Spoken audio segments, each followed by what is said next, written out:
আসসালামু আলাইকুম প্রিয় শিক্ষার্থীবৃন্দু। তো তোমরা যারা জাতীয় বিশ্ববিদ্যালয়ের অধীনে শিক্ষার্থী রয়েছে, তো তোমাদের কিন্তু অনেকগুলো সমস্যা ছিল। তো যেমন তোমাদের পরীক্ষার রেজাল্ট, পরীক্ষা কবে হবে, সেইগুলো কিন্তু সমস্যা ছিল।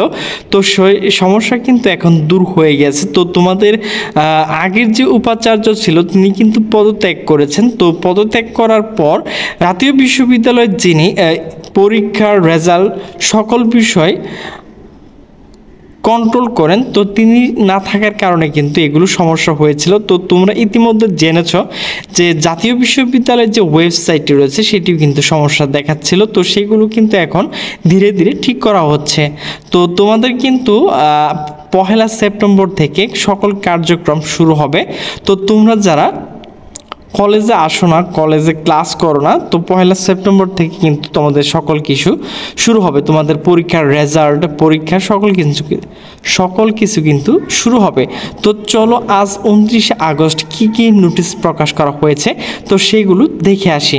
তো প্রথম নোটিশে বলা হয়েছে জাতীয় বিশ্ববিদ্যালয়ের অধিভুক্ত সকল কলেজের অধ্যক্ষ, শিক্ষক ও কর্মচারী আগামী 1 সেপ্টেম্বর 2024 সাল থেকে স্ব কলেজে একাডেমিক কার্যক্রম সচল রাখার জন্য অবশ্যই কলেজ নিয়মিত উপস্থিত হওয়ার প্রসঙ্গে অফিস আদেশ করা হয়েছে। তো চলো এর পিডিএফগুলো আমরা এখন দেখে আসি। প্রকাশ করা হয়েছে জাতীয় বিশ্ববিদ্যালয় 29 আগস্ট 2000। তো নোটিশটি প্রকাশ করা হয়েছে জাতীয় বিশ্ববিদ্যালয় থেকে 29 আগস্ট 2024।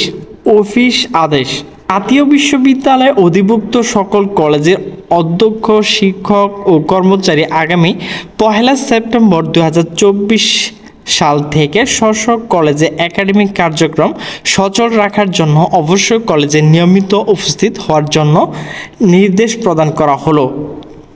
তো যেগুলো সরকারি এবং বেসরকারি কলেজ রয়েছে তো সেগুলো কিন্তু আগামী 1 সেপ্টেম্বর থেকে সকল পরীক্ষা, রেজাল্ট এবং যে সকল কার্যক্রম রয়েছে সেগুলো কিন্তু সচল করা হবে।